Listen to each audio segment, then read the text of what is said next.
새 발톱 모양의 그리스가 있고, 그 다음에 터키가 있고, 그 다음에 북부 아프리카에 이집트가 있습니다. 이거 한번 해볼까요? 맨 위에 장화 모양에 뭐가 있죠? 이탈리아. 그 다음에 그 옆에 새 발톱 모양의 그리스가 있고, 그 다음에 터키가 있고, 그 다음에 예루살렘, 여기가 예루살렘입니다. 그 다음에 밑에가 어디라고요? 이집트 알렉산드리아. 요렇게 요 정도는 알고 있어야 돼요. 로마, 그리스, 터키, 예루살렘, 알렉산드리아. 이 5개의 교회가 바로 여기에서 생겨나요. 역사상에. 그래서 이 로마 교회, 알렉산드리아 교회, 예루살렘 교회, 예루살렘 교회가 맨 처음이죠. 그 알렉산드리아 교회, 그 다음에 안티옥 교회, 그 다음에 여기 콘스탄티노플이라고 하는 것은 옛날에 비잔티움, 지금은 이스탄불. 이름이 3개나 변화가 되어 있지만 이 5개의 도시를 여러분들이 머릿속에 대충 기억하고 있어야 돼요.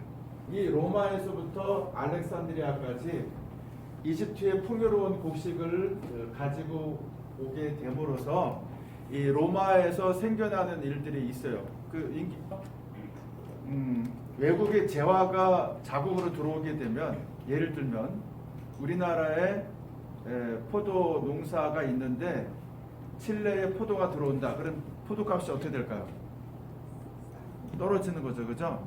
우리나라에 쌀 농사를 하고 있는데 외국에서 쌀을 공짜로 나눠준다. 그럼 우리나라 쌀 농가들은 어떻게 되는 거예요? 다 망하는 거예요, 그죠?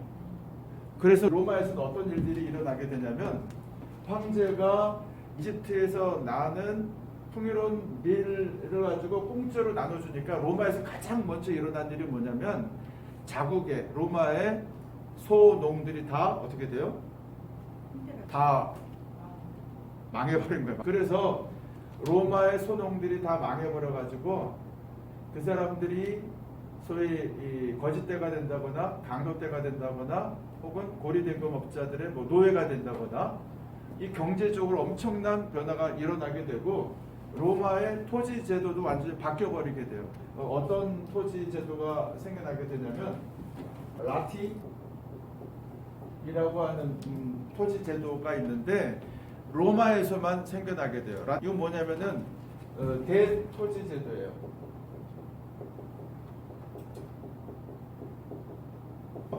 이 소농들은 다 멸망해버리고 대토지만 경작하는 대농만 남게 되는 거예요. 그러니까 이때부터 사실은 이 로마가 타락하게 되었다라고 하는 게 역사가들의 정설이에요.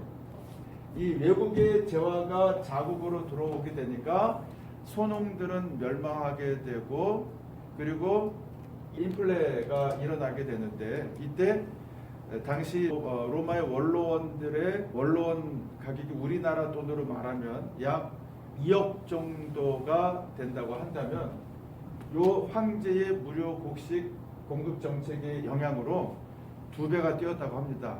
매간 매직의 이 돈으로 사고 파는 이런 것들이 굉장히 많이 일어나게 된다라고, 로마의 이 경제 체제 자체가 완전히 바뀌어지게 되는데, 우리가 여기에서 이제 눈여겨봐야 되는 것이 이때가 바로 예수님 당시예요.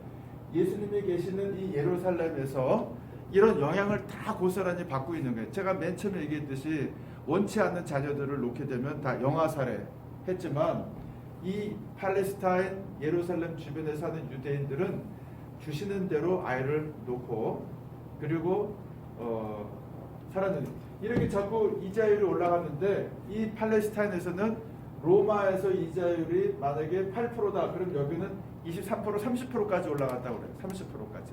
그러니까 어떤 일들이 일어나게 되냐면,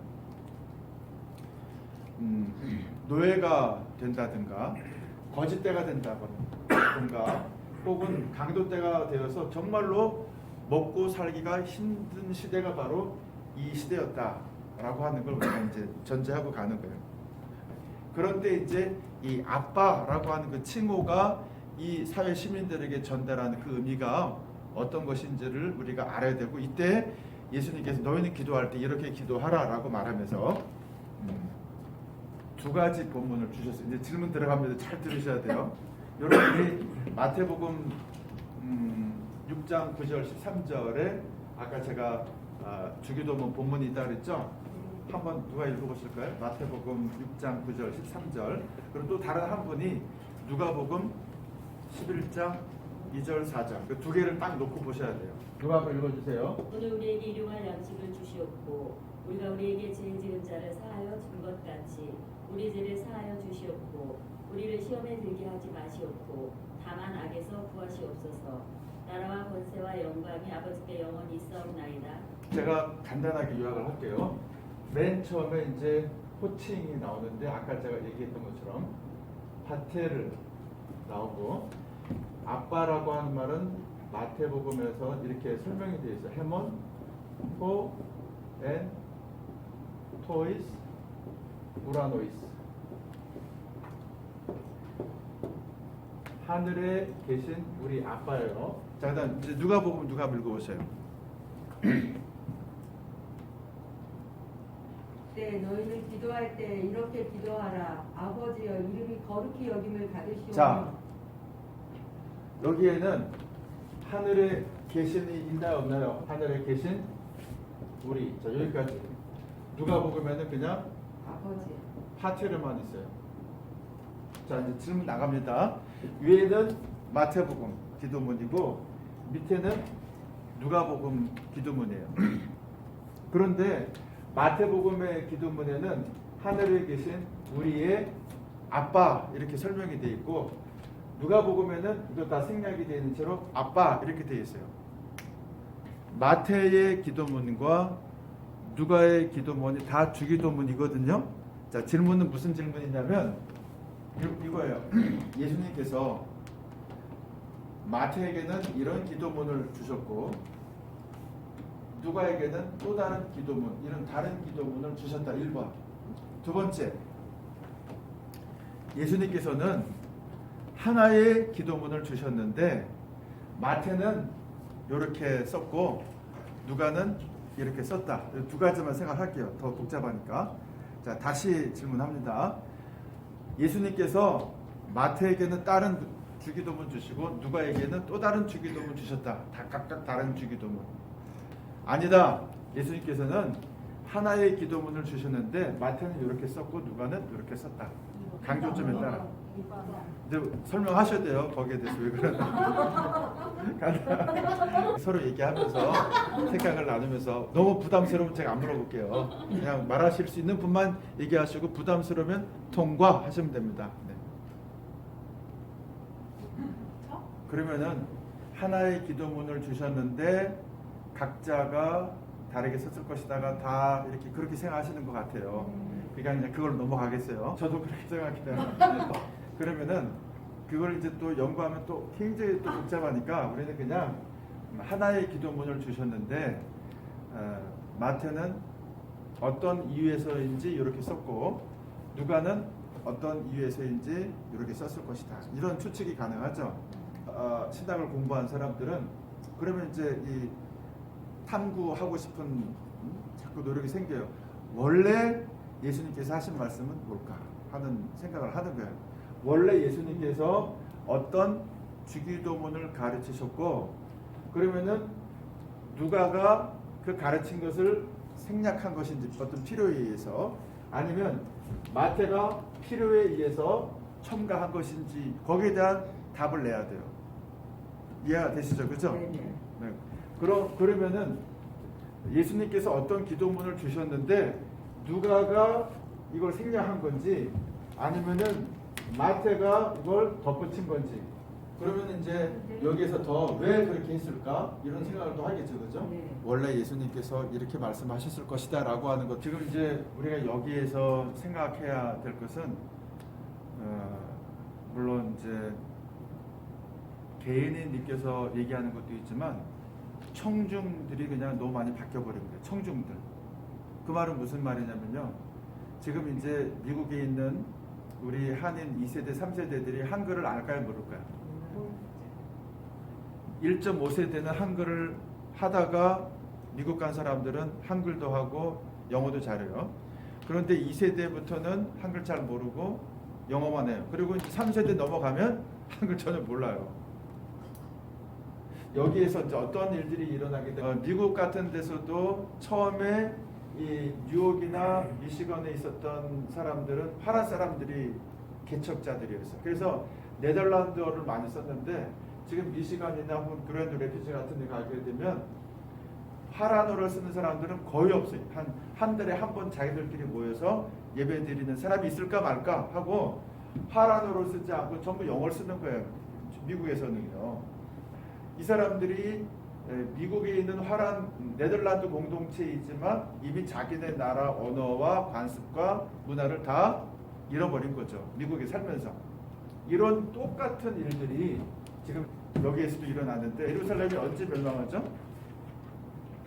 587년. 예루살렘 교회가 여기 예수님께서 공생에 사역하시고 서기 70년 73년 타이두스 장군에 의해서 완전히 멸망하고 예루살렘에 있는 유대에 있는 모든 유대인들이 다 어떻게 되나요?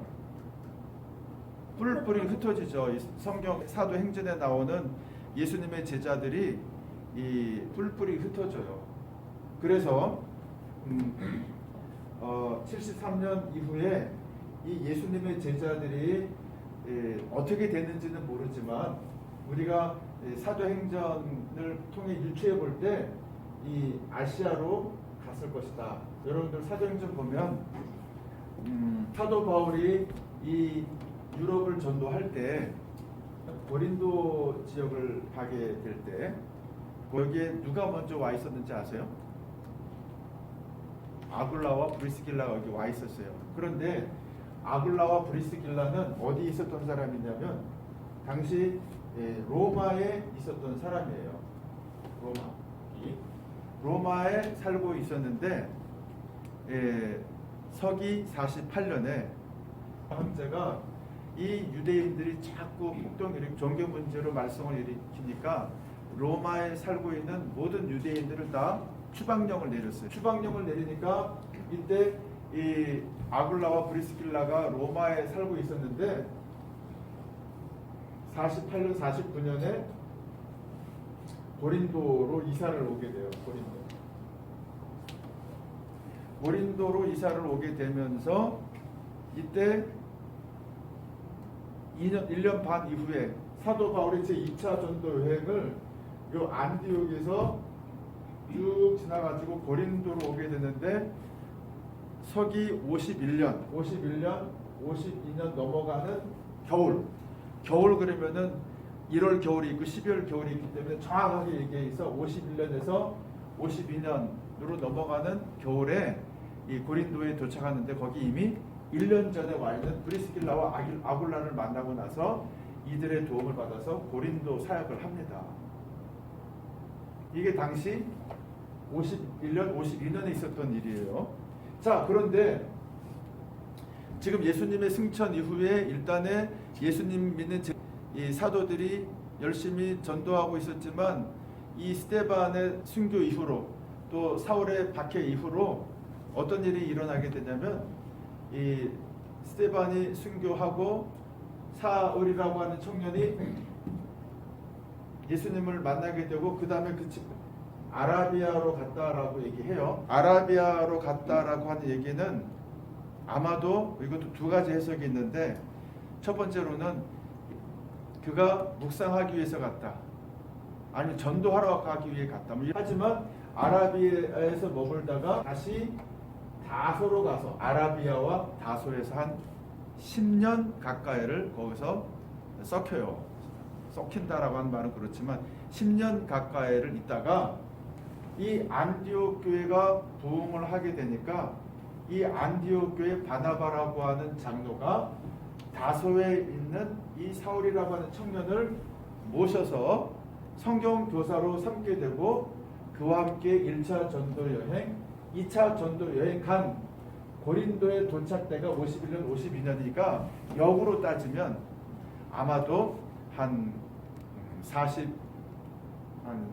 2년도, 3년도쯤에 이 안디옥에서 바나바가 사울을 데려왔을 것이다. 교회 사역을 한 42살 유출을 합니다. 당시 이 예수님의 제자들은 어떻게 됐느냐? 여기 있던 사람들이 이제 결국에는 점점 아시아로 가게 되면서 했는데 예루살렘이 70년, 73년에 멸망하게 되니까 예수님의 첫 번째 1세대들이 다 죽고 그 다음 세대들이 이 안디옥을 비롯한 이 그리스 지역, 헬라 로마 지역에 퍼져 있는데 이 사람들은 이 히브리 말을 잘 할까요, 못할까요? 히브리 말을 잘 못하는, 아까 말씀드린 대로 이 2.5세, 1.5세, 3세대들이 한국말을 잘 못하는 것처럼 파라노를 네덜란드 말을 쓴 사람이 미국에서 자기 나라 말을 잘 못하는 것처럼 이 아이들은 히브리 문화, 히브리 말들을 잘 이해를 못하는 사람들이 된 거예요. 그런 공동체를 대상으로 목회를 하는 사람이 바로 마태의 공동체예요. 그러니까 마태의 공동체는 이 쓰여진 연대부터가 거의 한 100년 되는 거예요. 100년.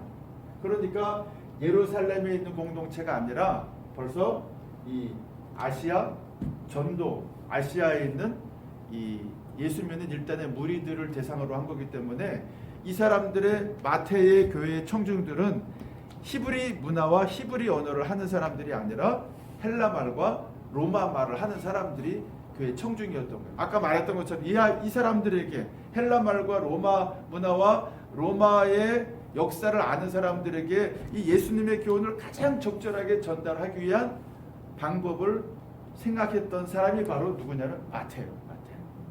그 마태의 기도문이 지금 이렇게 돼요. 그러면 이제 누가와 마태의 기도에서 정말 예수님이 가르쳤던 기도의 본문은 누가 더 가까울까요? 누가가 더 가까울까요? 누가?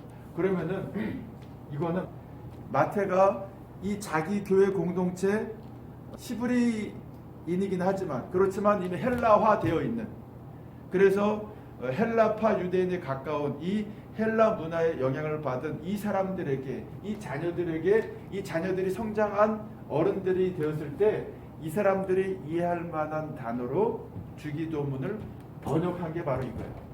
예를 들면 보세요. 지금 여기 우라노이스라고 하는 말이 있어요. 우라노스가 하늘이란 말이고요. 아니 이걸 써보세요. 제가 쓰는 것처럼.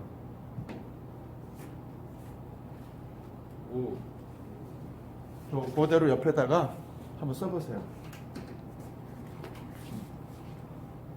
다음번 2주 다음에 우리 수업이죠. 그때까지 한 장 이렇게 써갖고 오셔야 돼요. 그리고 쪽지 시험도 있어요. 그다음 오늘 공부한 거 제가 문제를 낼 텐데 오늘 여러분들이 이제 요거 읽어야 되는데 이거를 이제 어떻게 읽냐면요. 먼저 알파벳은 영어에서 보통 이렇게 두 줄 이렇게 있으면은 오미크론이라 그래갖고 이거 오예요. 오. 그래서 우라노스 할 때 여기 지금 중모음이거든요. 그렇죠? 그다음에 이거 윕실론이랑 유입니다. 유. 이거 두 개가 합쳐져서 발음이 우가 되는 게 우. 한번 따라합시다. 우. 이게 이제 중모음이라 그래갖고 헬라 말에서 몇 가지가 있는데 모음과 모음이 합쳐져가지고 장모음, 중모음이 된 겁니다. 그다음에 이렇게 두 줄 칸이 있으면 밑에서부터 끌어올리는 거예요. 로라고 하는 거 이렇게 써요. 그다음에 알파는 우리가 잘 아는 거죠. 알파. 교과서에 있으니까 여러분들이 써오시면 됩니다. 그다음에 요 니라고 하는 건데 영어의 n과 같은 거예요. n인데 이걸 쓸 때 딱 꺾어가지고 이렇게 꼬리를 올리면 되는 거예요. 꺾어갖고 이렇게 올리면 돼요. 아시겠죠? 그다음에 다시 오미크론 똑같은 글자가 나오죠. 이거 똑같은 글자입니다. 그다음에 시그마. 요 시그마는 끝에 올 때는 이렇게 되지만 아까 당신의 이름 할 때 앞에 올 때는 시그마가 이렇게 했어요. 근데 끝에 올 때는 항상 영어의 S자가 되듯이 이렇게 씁니다. 여러분들이 이제 오늘 단어 하나 배우셨어요. 우라노스. 이 우라노스가 이게 지금 남성 명사인데 명사에는 성수격이 있다 그랬습니다. 성수격이 있다 그랬어요. 이 성수격이 항상 변해요. 이 남성 명사 이거는 지금 주격입니다. 주격인데 소유격은 우, 라, 누, 우, 라, 노, 우, 라, 논. 그래서 역격 어디에게 목적격 이렇게 해서 이게 단수예요. 그 다음에 복수는 앞에가 다 똑같은데 요 뒤만 제가 여기 이제 부족하니 이거 쓸게요. 우라 노이, 그 다음에 우라 논, 그 다음에 우라 노이스, 우라 누스, 이거 다 똑같습니다. 자, 그러면은 여기에 나와 있는 거는 지금 어디에 있어요? 우라노이스죠. 요거죠, 그죠? 네. 이건 뭐냐면 우라노스의 복수 역격이에요. 어디에, 그죠? 어디에 라고 하는 말입니다. 그러니까 사실은 헬란 말이 굉장히 사실 배우기가 어떤 면에서는 쉬워요. 우리나라 말처럼 복잡하지 않아요. 그래서 여기 보시면 우라노이스라고 하는 말 보면은 요 8가지 중에 단수, 복수, 주격, 소유격, 역격, 목적격 중에 요거네 그러면은 요거는 어디에 라고 하는 뜻이 어디에 있는 그런 뜻이거든요. 그래서 여러분들 또 문제 나갑니다. 이게 뭐냐면은 이게 복수잖아요. 그죠? 그럼 왜 이게 복수라고 원래는 이게 하늘들입니다. 왜 하늘들이라고 했을까요? 이게 바로 마태가 헬라 로마 문화 영향 아래에 있는 청중들을 배려한 주기도문 번역본이에요. 이게 주기도문 번역본. 누구를 위한? 헬라 로마 문화 영역 아래에 있는 자녀들과 사람들을 위한 번역본 주기도문이에요. 그 말이 무슨 말이냐면 이걸 알려면 또 헬라 문학을 또 알아야 돼요. 당시 헬라 역사 당시에 어떤 신이 있어요? 헤라, 제우스 이런 신들은 반신반인이에요. 타락도 하고 하늘에 있다가 그러는데 이 하늘도 첫 번째, 두 번째, 세 번째 하늘이 하나만 있는 게 아니에요. 그냥 하늘이 아니에요. 복수 하늘. 그러니까 이 헬라 문화에 있는 헤라, 제우스, 포세이돈 이런 신들이 있는 그런 하늘이 아니라 그 하늘들 말하자면 그 위에 있는 하늘들의 계신이에요. 요거는 이제 N이라고 하는 말은 전치사인데 어디에 있는 이라고 하는 뜻이거든요. 항상 역격을 수반해요. 그래서 이 역격이 이게 온 겁니다. 복수 역격. 요 N이라고 하는 것 때문에 어디에 있는 이라는 뜻이거든요. 하늘들에 계신, 하늘들에 있는 우리들의 아빠 이런 뜻이거든요. 하늘들에 계신 우리들의 아빠. 그러니까 이걸 뭐냐면 보세요. 유대 사람들은